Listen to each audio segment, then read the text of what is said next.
I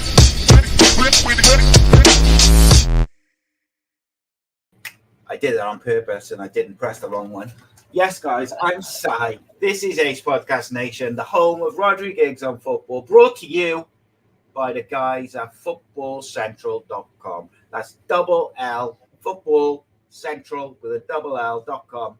And you could get yourself a 60% discount. If you use the code ACE, you also get a 50%. They got a 50% sale on. Use the code ACE as well. You get another 10%. Got to give them a shout out. They sent us some awesome shirts the other week, and perfect fit like a dream, look amazing. All the details perfect, from the stitching to the labels to the colours. Summer's around the corner, and the shirts are definitely going to be the go-to. The best part, these guys are by far the cheapest in the industry. They got a massive 50% sale off going on, like I said now. And if you want to up your style game without emptying your wallet, you know where to go. The website, footballcentral.com. That's Central with a double L at the end. You can find them on Facebook at Football Central or Instagram at Shop Football Central. Use the code ACE. Get yourself some bargains. They got also got a tab where you can request certain kits as well. So if they haven't got, because they got so many kits, Boca Juniors, all the Italian clubs from like the 80s and that, they got so many wicked retro shirts. But you can request what you want as well. There's a tab on their website, so I urge you to check it out, because I think it works out about 20 quid when you put all the code and the discount and stuff on for those shirts.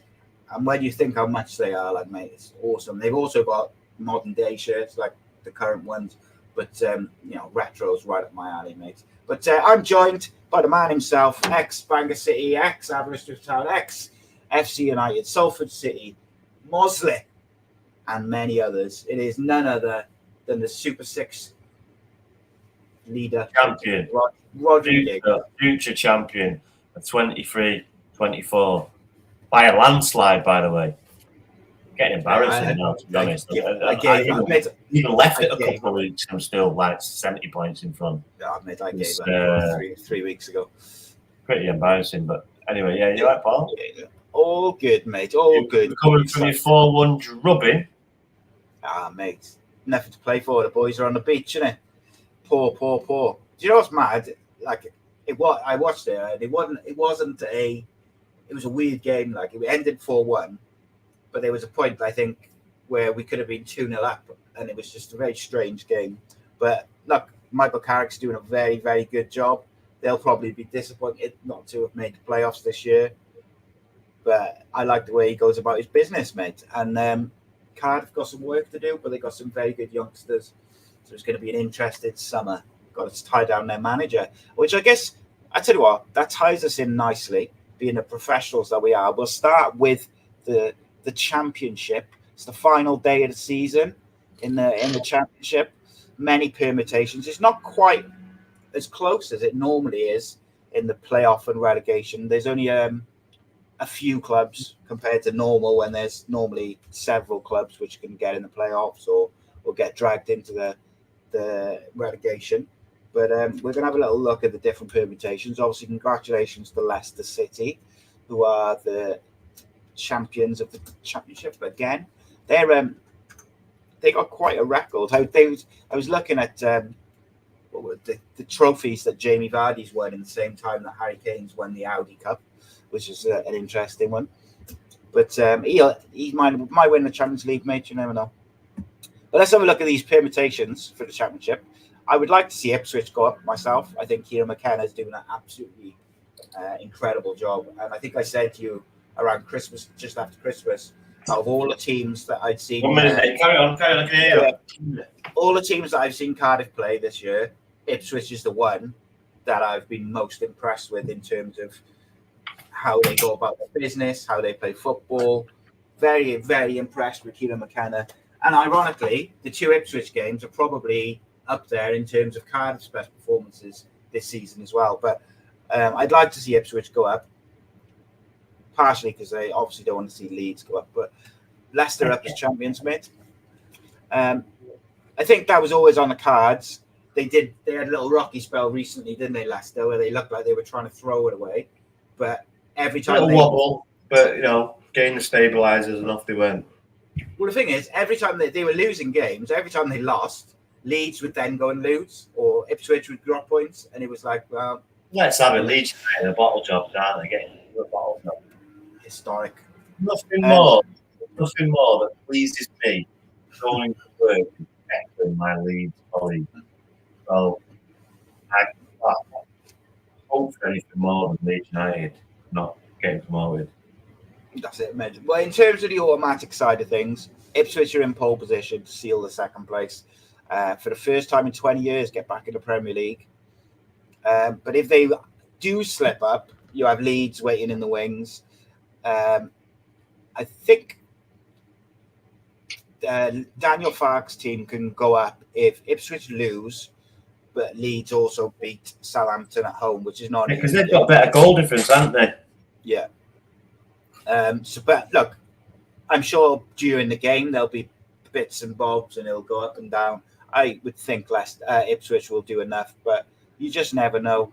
In terms of the playoff spots, you've got Leeds, Southampton, Ipswich are all guaranteed to be in the playoffs at least, no matter what happens. And then there's 2 places for 3 teams. You've realistically, Norwich is probably going to finish 5th, and then because they only need a point away at Birmingham. West Brom most likely just need a draw, but they could. They've got a better goal difference than Hull. Should West Brom lose to Preston and Hull beat Plymouth, Hull could take that final place. And Liam Rosenior, has played some good stuff this year for Hull. So it'll be interesting how that goes, because how many go out of the championship? Is it 3 or 4? 3. 3. So Plymouth is still fighting, really, aren't they, to stay up? So yeah, I think that won't be easy. So the Birmingham one is the interesting one for me, mate, because I think they got. So Birmingham have got Norwich, which is obviously difficult. However, the one thing which may work in Birmingham's favour is Norwich might rotate a couple of players because they're guaranteed more or less playoffs. They only need a point. So I wouldn't have thought so. They'll rotate, thinking about it. Oh, they don't need a point. They've got gold. They've got 7. They've got the goal difference. They've got the goal difference. Yeah. So unless Hull win by 8 goals. 7 goals. Well, the thing is, though, with the relegation thing, right, is there's always this thing is like sometimes you feel like certain teams are too good to go down, but like there's a reason why all those teams are down the bottom. And as much as I think Birmingham play some good stuff, they got some really great young players. They're down there for a reason. Probably a lot of that's down to the managerial decisions they made earlier in the season when it all fell apart. And look, that's tricky. I spoke to Ed Dawes from the BBC earlier this week, actually, and we talked about the Rooney decision, because Rooney did quite well at Derby, which is where he's based. And Ed was saying, like, he was really impressed with how he went about it, his managerial style, his ability. But the Birmingham just never felt like a good fit, did it? It felt like the fans weren't happy that they'd sacked the manager while they were in the playoff places. Well, because it's unusual to fire a manager when you're 5th, 6th, and you're on a run. Why? Why would you rock the apple bowl? Or why would you rock the bowl? Just and then obviously, like you say, it just wasn't the right fit. So, and it went drastically wrong, and it could go even worse if they don't get a result on Saturday. Even if they win, they could still go down. Yeah, they have to win and hope that Plymouth don't beat Hull, basically, or Wednesday and Blackburn. Sheffield Wednesday got a bad. Well, Wednesday would difference. Yeah, Sheffield Wednesday, mate, were literally at one point they looked like they were dead and buried.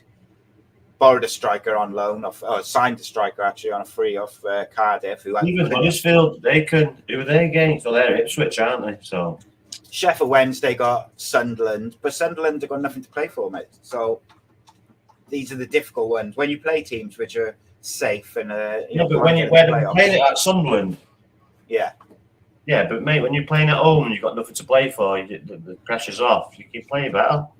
Well, you should. Actually, I just said this in the Cardiff. The last game of the season. Come on, let's give it the fun for the fans. Blah blah blah. Yeah, well, yeah. As a footballer, even if it's your last game of the season, it doesn't matter if you're not playing anything. You're still gonna give it your all, unless you're an absolute loser. Well, Cardiff had this striker, right, called Ugbo at the start of the season on loan from France, and he couldn't hit a barn door, mate. He was awful. He just seemed to have a little bit of a knack at this. When he first came in, he looked like one of those strikers who offers not very little, but he just seemed to be in the right place when the ball falls. But that didn't last very long. So then he wasn't playing, and then in January he went to Sheffield Wednesday when they were like right down the bottom, looking like they were done. And he scored, I think, 3 or 4, 5 maybe in like 6, 7 games. So that's really helped them, having a striker. They've won. Even now, they've won 3 of their last 5. They've drawn the other 2, unbeaten in 5. So I fancy Wednesday to get something at Sunderland, knowing they have to. I don't think Blackburn can really get dragged into it. Although, what's Blackburn's goal difference? Well, saying that, if Blackburn lose and everyone else won, Blackburn go down. I just realised that. I didn't even think. No, because they've got minus 16 points as well. Yeah, goals. Yeah, goals. I mean, yeah, mate, it's going to be really, really fascinating. Like, I wanted Sheffield Wednesday to go down because of the way they treated Darren Moore at the end of last year. But then I also, from a Cardiff point of view purely, I quite like Birmingham, and I got some friends who are Birmingham fans. For them, I don't want them to go down. But I actually want them to go down because Cardiff have been linked with Jordan James quite a lot. So yeah. I would love Cardiff to get him, and I think if they go down to League One, you've got more chance of signing him, and the price will be better, and all the rest of it. But it'll be fascinating, mate, to see who goes and stays and all that. It feels good that you're not talking about Cardiff in the playoffs and the relegation. You can just relax this week. First time in 3 years, really, mate, where we haven't had to last couple of games. You're like, oh. And I mean, let's be honest, Cardiff last year stayed up because Reading had a point deduction. If it wasn't for that, Cardiff would have been right in it. And I think that's what all these guys who are getting moaning about the style of play and the rest of it, like, we've been in a relegation battle for the last 2-3 years, and we've been, like, this year has just been, all right, it hasn't been great all the time, but we've never been in danger of being dragged into that. And I think you've got to build, mate. You've got to give managers time to build. Go on. No. I'm just going to say we've spent nearly 30 minutes now talking about second-rate football. We're moving on to the elite stuff. Yeah, the elite stuff, mate. So let's talk about Liverpool. I'm just winding you up. No, I know. Well, we got loads to talk about. But what I was going to say, you interrupted my beautiful link there where I was saying about managers need time, especially when they're like rebuilding a team and they got to get rid of a load of players and they got to get. He's going to be under pressure now, isn't he? Because the fans and yourself are going to expect to press on from that. Was he going to stay? Well, at the start of this week, it seemed like the contract was pretty much done, but they still haven't announced it, which is the most Cardiff thing ever. So, yes, he should be staying, but until it's official, I suppose. But you'd expect to build on that now, wouldn't you? And so if he has a bad start, or you fight relegation early on, it's it's like. But if you get a good start, but the pressure's on though, because you're going to expect to better last year, no? Yeah, 100%, mate. But I've got to say, if he can sort out that home form and be a bit more aggressive at home, and I think that only takes like a couple of tweaks, getting a couple of players in. If he can get that home form, make this City Stadium a bit more of a fortress like it's been previously, then I think he's in good shape, because Cardiff's away form has been excellent this year overall. And I think if you can get the home form sorted, it's a good basic. Can you get Kiefer Moore? He gets promoted, or is he staying with Ipswich?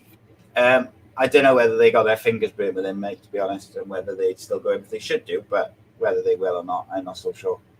Because I think they're upset. But on managers being given time, mate, there's been a lot of rumours about your team. I put out a question a bit earlier to some people and said, like, should Ineos learn from what Arsenal did with Arteta? When Arteta came in, Arsenal finished 8th 2 seasons in a row. If Erik ten Hag had finishes 8th this year. There's a lot of people. Didn't win a trophy in that time, by the way.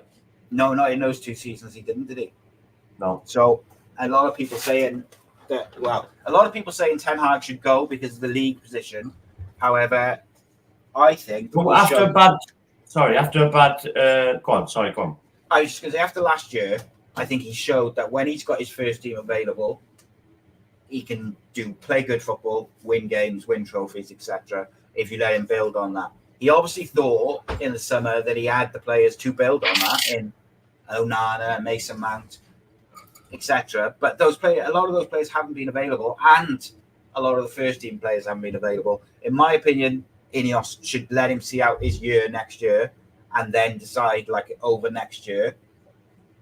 But there's obviously a discussion to be had. But I think the other side of it is new owners, they want their own man.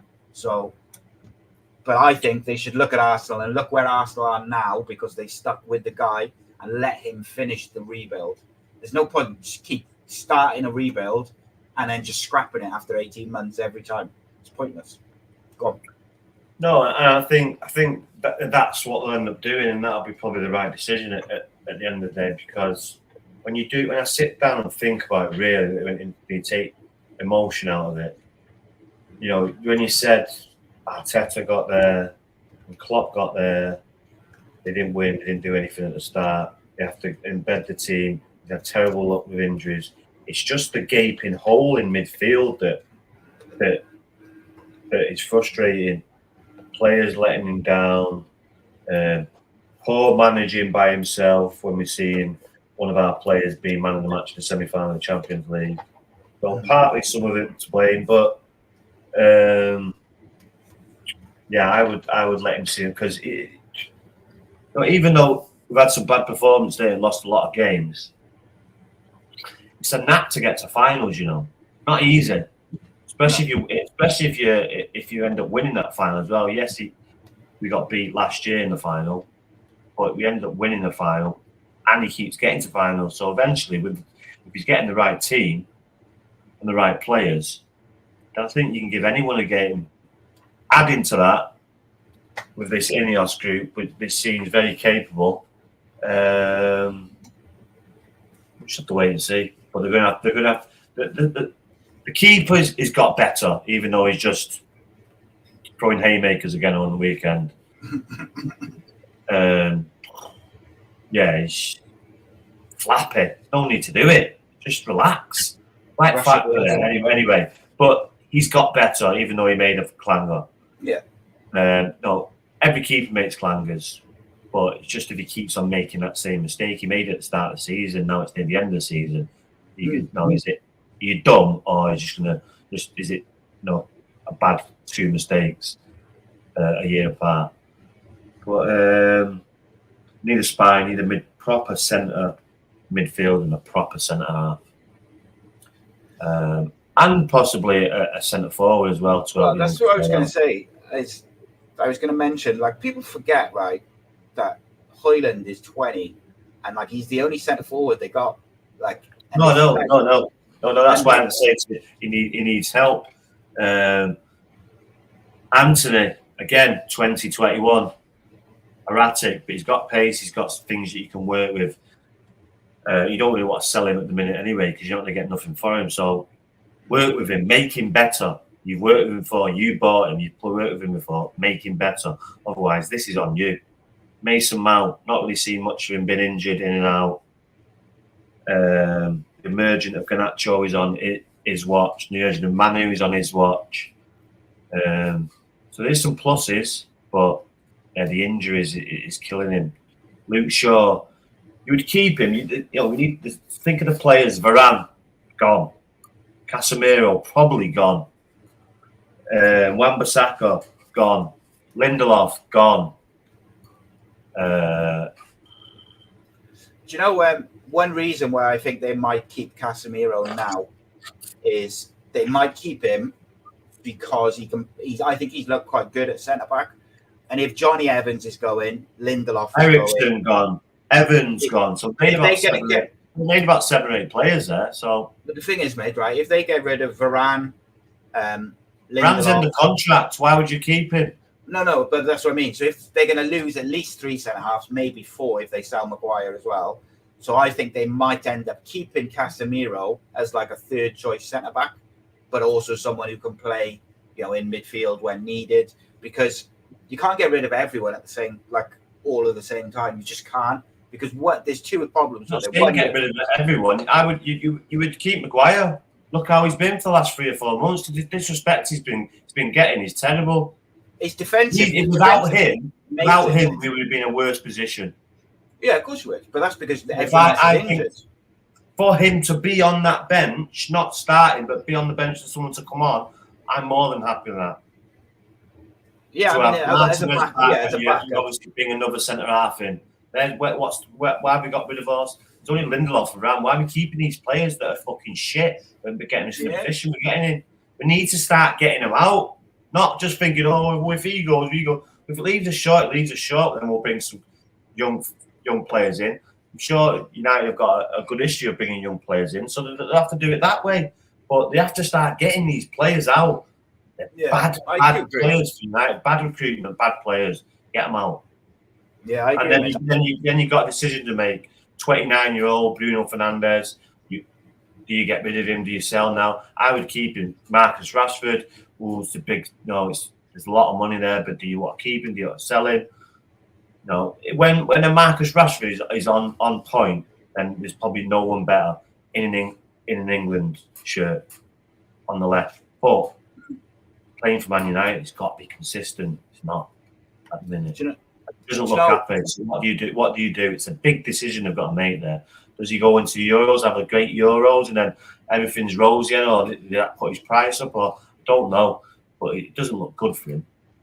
No, you can't have a season like he's had. Something's got to give in it. Biting.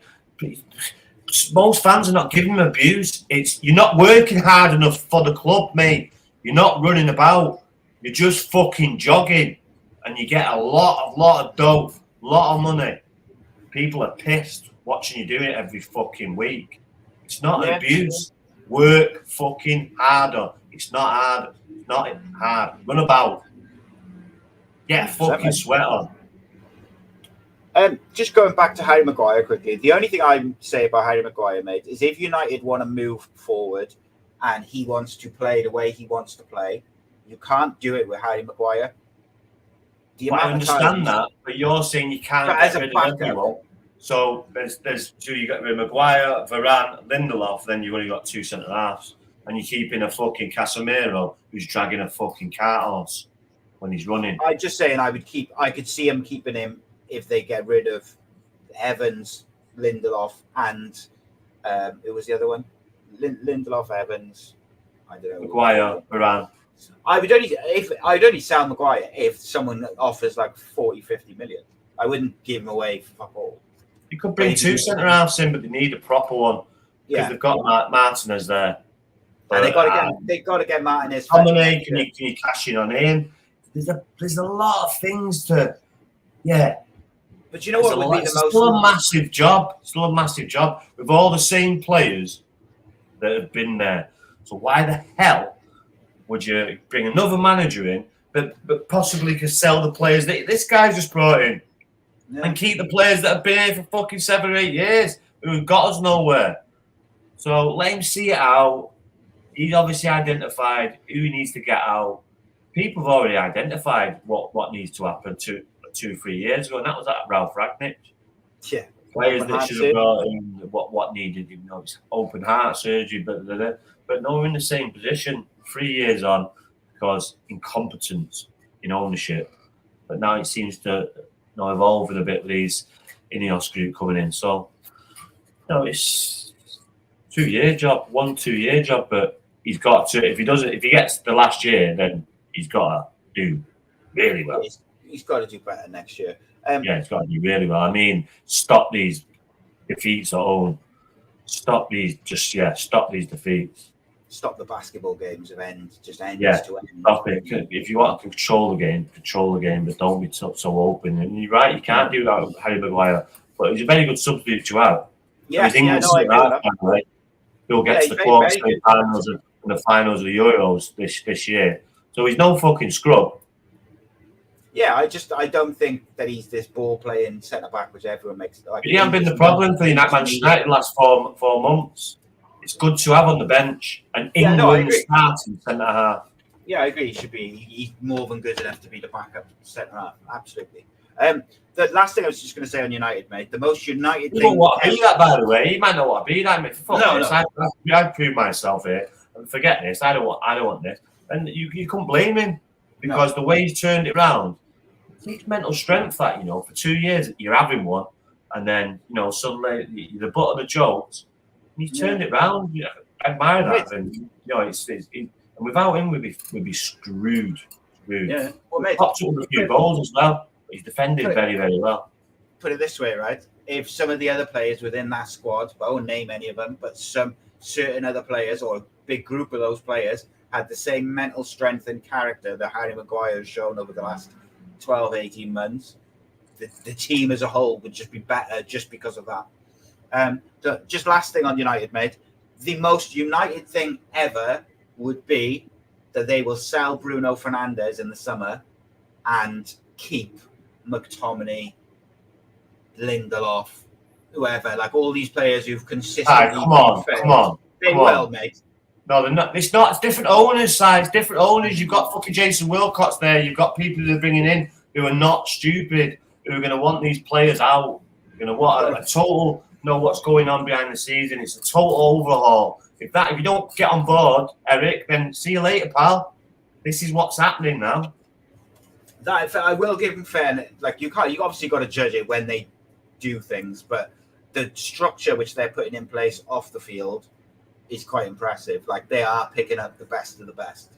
Dan Ashworth, Jason Wilcox, Blanc, and all these different people. Dave Brailsford. They're winners. They're very, very good at what they do. And I think if they keep bringing in that structure and then work with this manager, I think it'll be a success, mate. I've said that to you all season, that I think with the proper structure. These people like Dave Brayford, they'll be looking at the data and the players, the best. Who's not working hard? Who's not running the extra mile?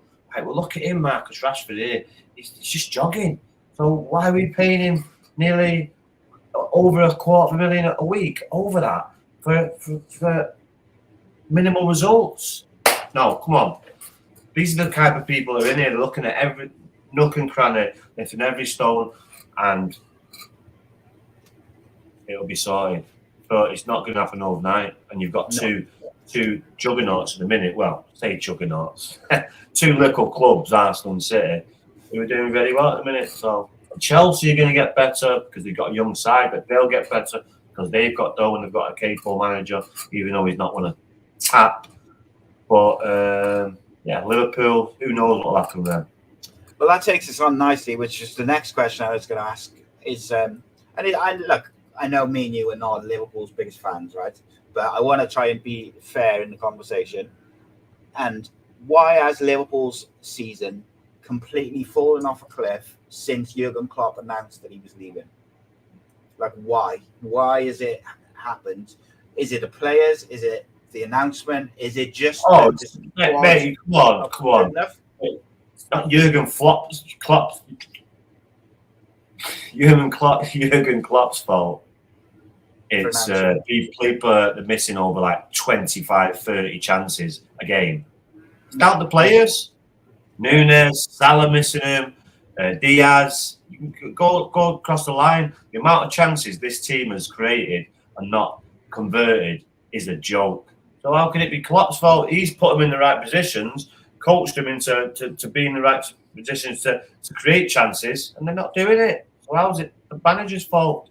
I don't understand it. Oh yeah, but you shouldn't have said it. Why? They were doing all right in January, February. Or suddenly now it's March and April. It's Klopp's fault because he's leaving. Oh bollocks! The players have been put in position to score these goals and they've been missing it. Look at all the chances they've created. Go and have a look at them. Look, against United twice, it's like 30, 40 chances. They had like 15 chances on target. And they scored like 1 or 2 or something, and they got beat. Was it 4-3? Yeah. 4-3. Yeah, 4-3 on it in the cup. Yes, the players. And then Mo Salah's having an argument with Klopp. Oh, please, come on. Players have arguments, discussions and fallouts. Just because he's leaving now, it'd have been argued. Yeah, it'd be all sorted. It's just, yeah. Is it just right? Because so we had this thing, didn't we, around the time when he announced he left, you had all the media saying they're going for the quadruple, and then when they won the Carabao Cup, you had like Trent Alexander and some of the other players putting up tweets like 1 out of 4 and all this stuff. Do you think that they just got a bit carried away with, this is his last season and we're in all these cups? Because you're never going to win the quadruple. It's just not going to happen. Like, their team isn't good enough. That's why problem, the mentality of them. I can guarantee you when United won the treble, or probably when City won their treble, they're not thinking about the treble. They're just thinking about the next game. That's it. If we don't win the next game, we ain't winning nothing. So take it game by game. I know it's cliche, it's bullshit, but it's a fact. You start thinking ahead, something happens, little 10 minutes into the game, man gets sent off, or it can unravel pretty quickly. So game by game. I know it's boring, it's cliche, but it's a fact. Even playing myself is just a fact. I've done it. We'll beat them. You don't. You're going to get beat off the shittest, and how the fuck did that happen? Because you're not concentrating. You learn from it. And that's Trent Alexander would be more experienced, but obviously he's not. He's football. He's done.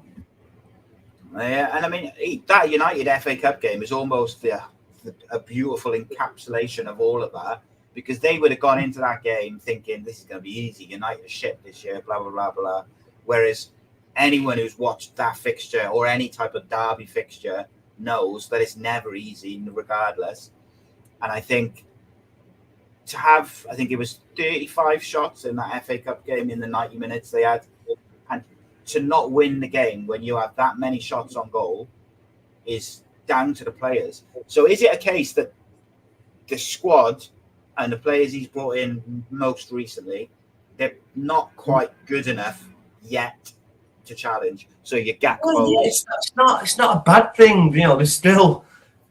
And I know there's some of them going head to head with a month, with 3 or 4 weeks to go with one of the greatest teams Premier League's even seen with Manchester City. So it's just not quite there. Not quite there with that Núñez. If he converted two-thirds of his chances, then they would be sitting pretty now at the top of the league. I have no doubt about that. 2/3 of his chances. Yeah, he missed a lot, since Christmas. I mean, he was missing some before Christmas. I just think some half of his chances he's missed that, mate, because he gets in so good chance with his movement. It's just things to slow down, just relax, and get in that composure mode. But everything seems to be erratic with him. So it's something he can learn, but he needs to do it quickly. He's still young, mate, isn't he? Yeah, but it's a lot of money. But he's getting in the it's Strike will tell you when you're not getting chances, then it's a problem. But he's getting chances, so he's got some hurt, but he just needs to convert because he gets frustrated. As we're talking Liverpool, we'll kind of stick with the top of the table.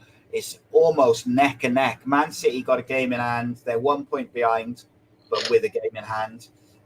They've won their last 5 on the bounce. Arsenal have won 4 of the last 5. They're going toe to toe. It's going to go to the death. Do you still think City will they got this mentality of like, right, it's time to just win now, and they just win and win and win and win and win, and they've got that experience. It looked like Arsenal had a wobble a couple of weeks back or about a month ago, but they are on fire at the moment. Arsenal. Which way do you see it going? Do you think Arsenal can do it, or do you think City will be too strong? Yeah, they can do it. It's just will they do it? Will City drop points? That is just it. Will City drop points? Can Tottenham give City a game?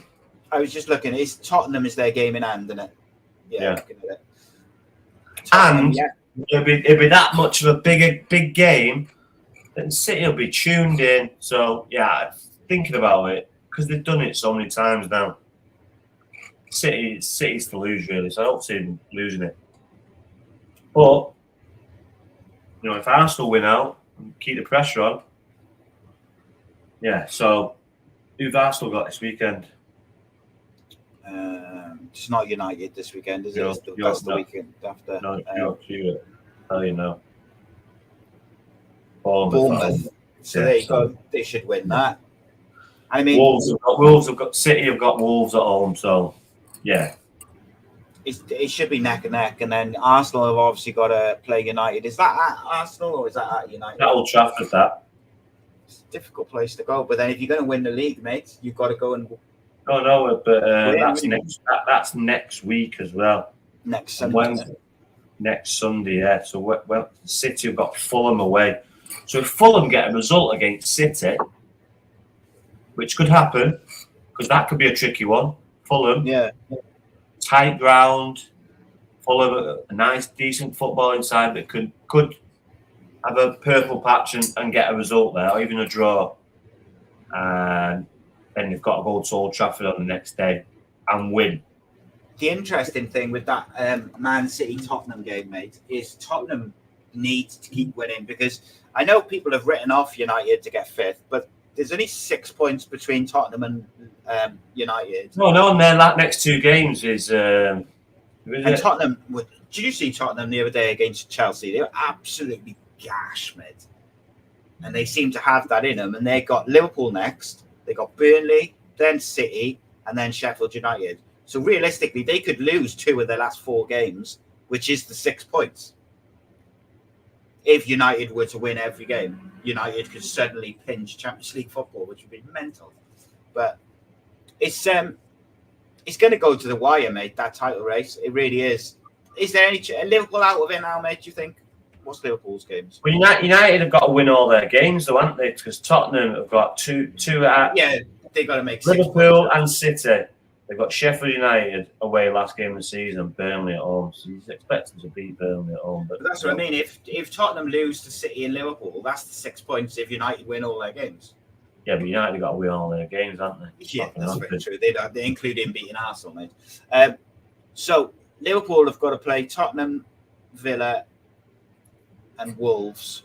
I mean, this is what I mean. We've got Crystal Palace away, banana skin. We got beat there last week. Then we've got Arsenal at home, Newcastle at home, Brighton away, and then City, obviously, last game of FA Cup. But yeah, it's like Liverpool. The most Liverpool can get is 84 points if they win their last three games. So I think realistically they are out of the title race now, aren't they? Because that would mean that Arsenal will only get 4 points between now and the end of the season, which is not going to happen. And same for City. So realistically, it's down to the two of them. It's going to be very close. I'm very, very interested to see kind of the twists and turns. Chelsea, like you mentioned, they'll be so much better next year. And I think so Chelsea are 2 points behind Newcastle for the Europa League place. If I'm Chelsea, I don't want that. I would rather finish 8th, because next year Chelsea are going to be better. So not having the Europa League would be an advantage for them over their rivals, because everyone's going to be better next year. And I think having that little advantage for Chelsea could be big. But we'll see. Let's have a quick look at the relegation, mate, in the Premier League, and then we'll move on to the top 10 strikers in Premier League history. Go on. We'll fly through it. We'll do it on the fly, mate, as is tradition. So you've got Forest and Luton and neck on 26 points. Luton are drawing at the moment, so Forest will have a game in hand. Burnley on 24. It looks like it's going to be Sheffield United, Burnley, and then Forest or Luton. Yeah, we went through this last week. I still think all the 3 teams that got promoted are going down. I think a lot of it will come down to tomorrow. Like Forest have got to play Sheffield United and Burnley. So if they're looking at Forest against City, they've got enough. They'll win a game and draw a game. I think they'll get out of it. Where Burnley might possibly just win a game. Yeah, I agree with that, mate. Right. let's do our predictions, mate, and then we'll fly through the top 10 strikers in Premier League history on the fly, as they were. There's a Super 6 app. Super 6. You got yours up because mine's not loading. Let's look. Technology, my friend. Right, here we go. Right, Super 6 predictions for this weekend. First one up, Burnley at home to Newcastle. I've got 3-2 to Newcastle. What you got? Right, 1 minute. I've added it up and I got 3-2 Newcastle. 2-1 Newcastle. Brentford 2. 2-0 Brentford. I got 2-1. Man City Wolves. I got 4-1 City. I've got 4-1 as well, so I'm gonna change that. You got Brighton. You got 4-1. I'm gonna go 3-1. Right. Brighton versus Villa. I got 1-2 to Villa. 2-0 Brighton. Ooh, interesting. Chelsea versus West Ham. I got 3-1 Chelsea, but you never quite know who's going to turn up. 3-2 Chelsea. And then Liverpool versus Spurs at the weekend. I've gone 3-2 Liverpool. 2-1 Liverpool. Here we go. So that's our predictions for this week. Let's do. So we're going to discuss now for the last sort of 10 minutes or so.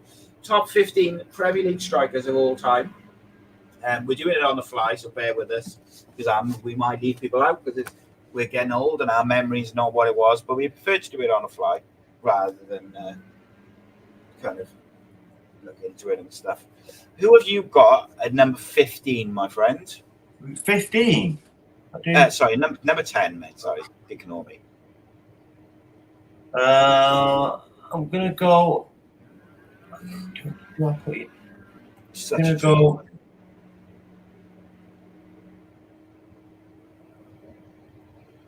going to go Eric Cantona.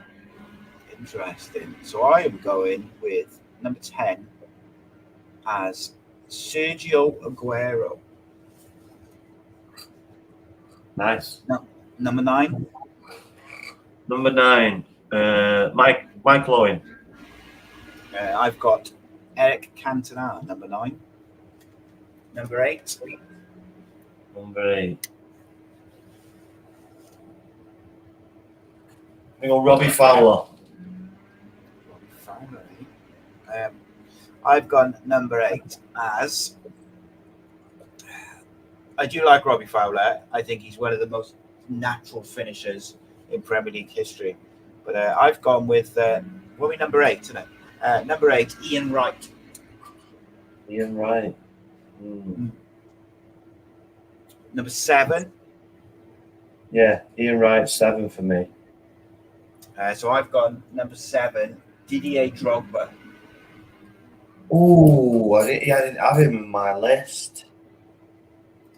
And this is the thing, isn't it? When you do it on the fly, you forget people. So yeah, number 7 for me, Didier Drogba. Yeah, I'm going to go Didier Drogba, number 6. Number 6 for me, King Eric. No, I said Eric, didn't I? That's thrown me. Number 6, Ruud van Nistelrooy. No. You don't reach get my top 10, Ruud, even though he's probably the best striker, but he wasn't in long enough. So, no, Andrew Cole, number 5. Yeah, I've got Cole at number 5 as well. This is where it gets really interesting and people that get annoyed when they. So what we'll do is we'll do our number 4s and then we'll discuss our top 3s as a group. Who's your number 4, mate? Erling Haaland. Woo! I forgot him. Shit. Mate. I forgot Luis Suarez as well. Ooh. So I'm going to go. I see Haaland's got to be in there for me as well. But I can't change my number 4. My number 4 is Harry Kane. So I can't change that. See, this is the problem, isn't it?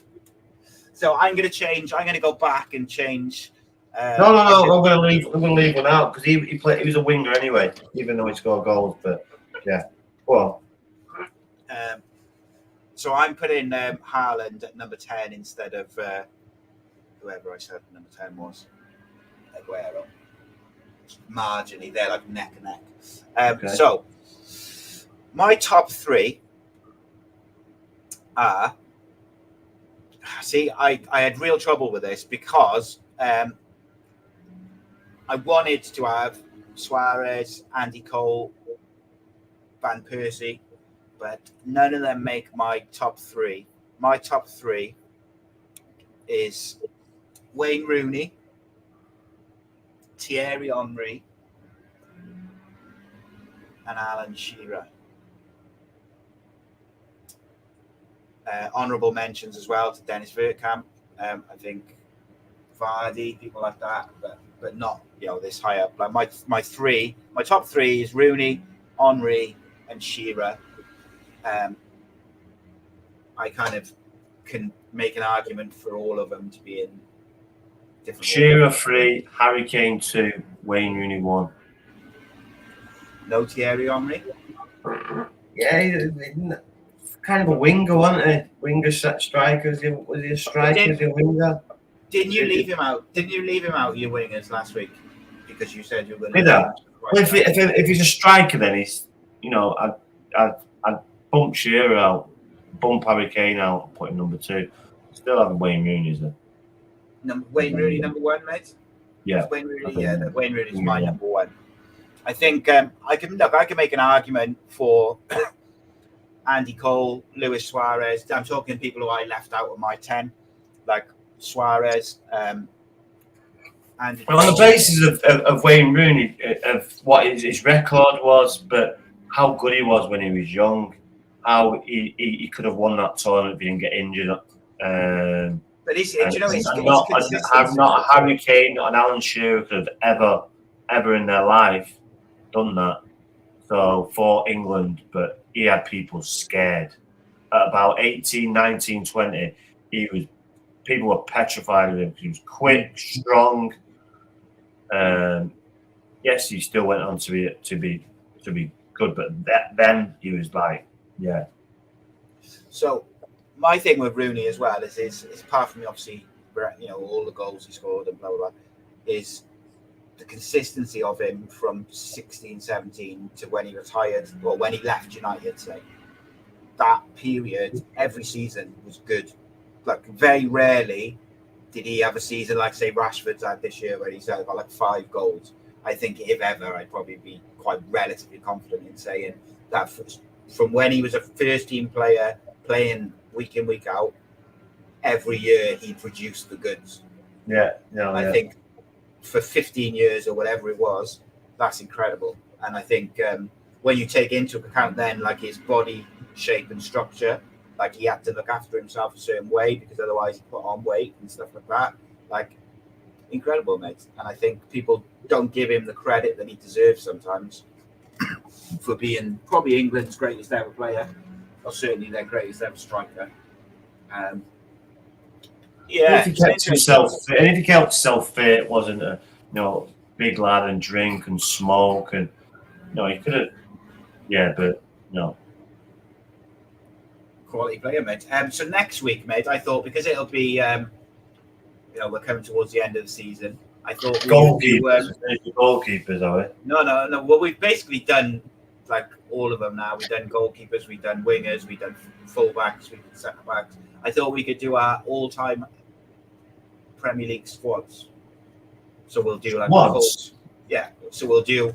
Well, what we'll allow is 11, and then 1 substitute for each. Like so, you can have 1 defender, 1 midfielder, 1 striker on the bench, and 1 keeper.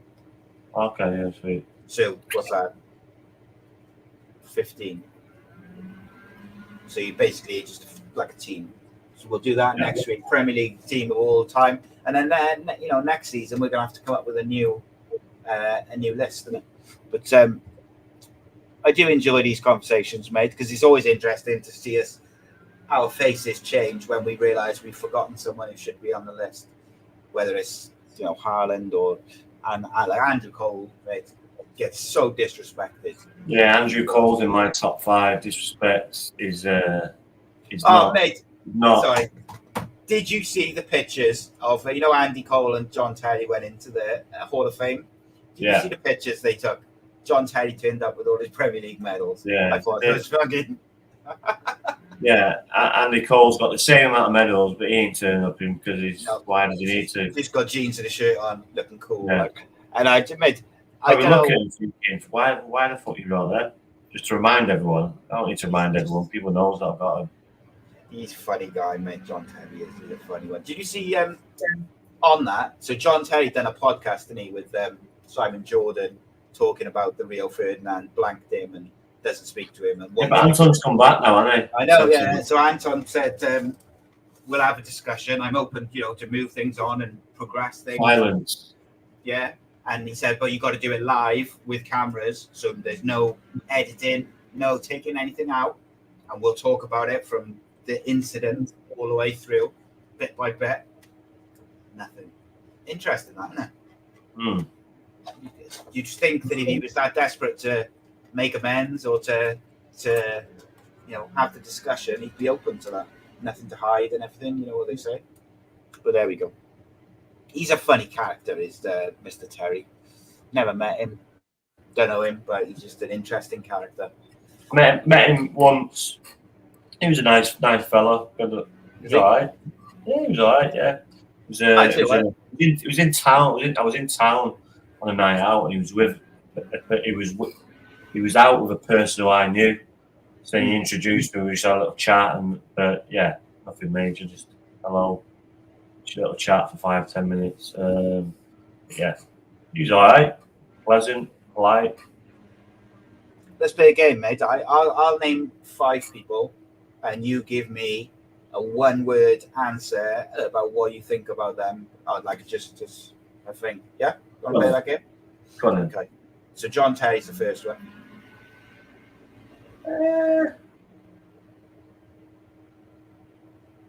What do you want me to? Just your if you've met him, your impression of him, or whatever. Maybe I just said he was pleasant. He was polite. Yeah. Polite. Okay. Lee Sharp. Bell End. Gary Neville. See, Gaz winds me up, but he is very good at his job. And I respect him so much because he's fat, small, but he was one of the best right backs for 10 years. So, 5-10 years. So, yeah, I've got a lot of respect for him, but yeah, he doesn't get it. He's irritating, isn't he? I wish he wouldn't play Irritating. There's one, irritating. But, like I say, I do enjoy him. He's good at his job, but, just keep the coaches. I wish sometimes he would not play down how good he was. Like, that irritates me as well. Yeah, Roy Keane touches that on the overlap with him. So, it annoys me that because he does play himself down, but it's modest. It's just, the way they are. They're all like that, to be honest. They will probably say it in behind closed doors, having a laugh and a joke, but never in public. It's the way they are. It's modest and not shouting from the fucking treetops. The medals are there to be seen. You don't need to shout from the treetops. People know. Next one, Nicky Butt. Sweet. Right, Nicky. He's all right, Nicky. His brother's my friend, so yeah, he's all right, buddy. Always got on with buddy. Buddy's got him, so good lad. I'm going to try and think of like a random one now. Ben Thornley.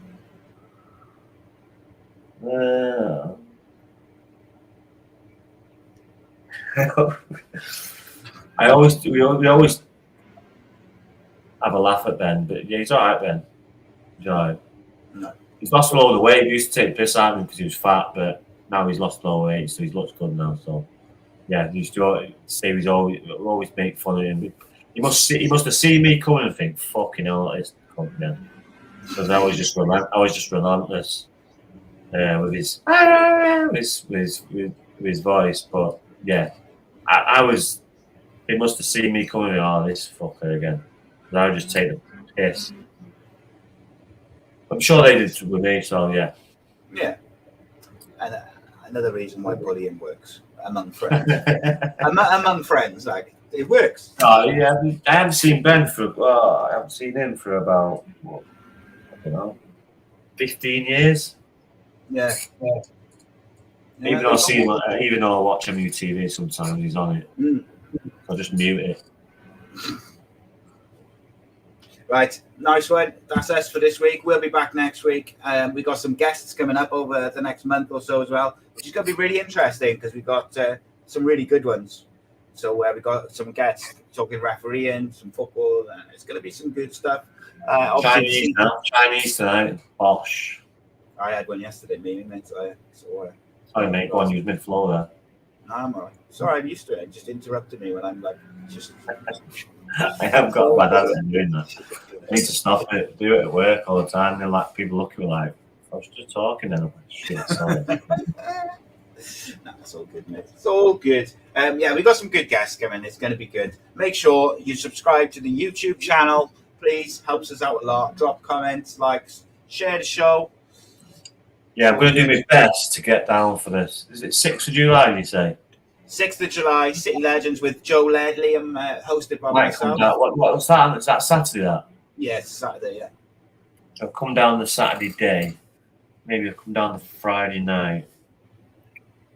Possibly, yeah. I'll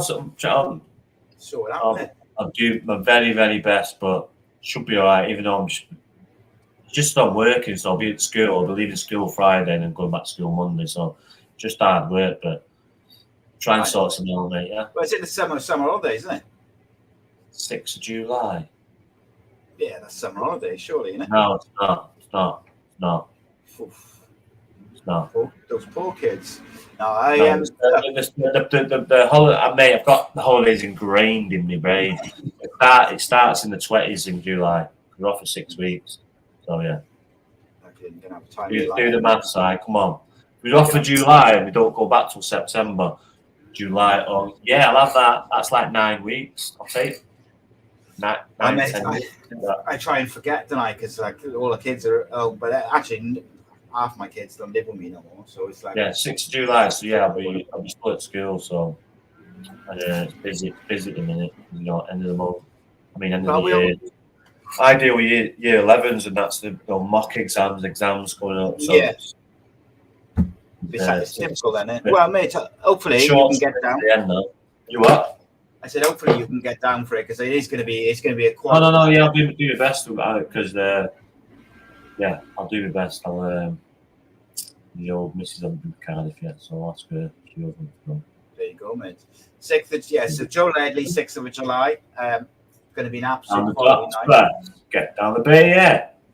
Down Splott, and then also next Friday in Pontypridd, I'm hosting City Legends with Willie Boland. He's flying over from Ireland. It is going to be an absolute belter. I haven't seen him for about 15 years, so looking forward to having a beer with Willie and having a damn good night.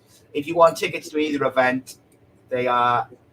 There's a couple left for the Willie Boland one, not many. Details in the description below. The Joe Ledley one has sold, I think, in the first week, it sold like 3/4, if not probably more than that now.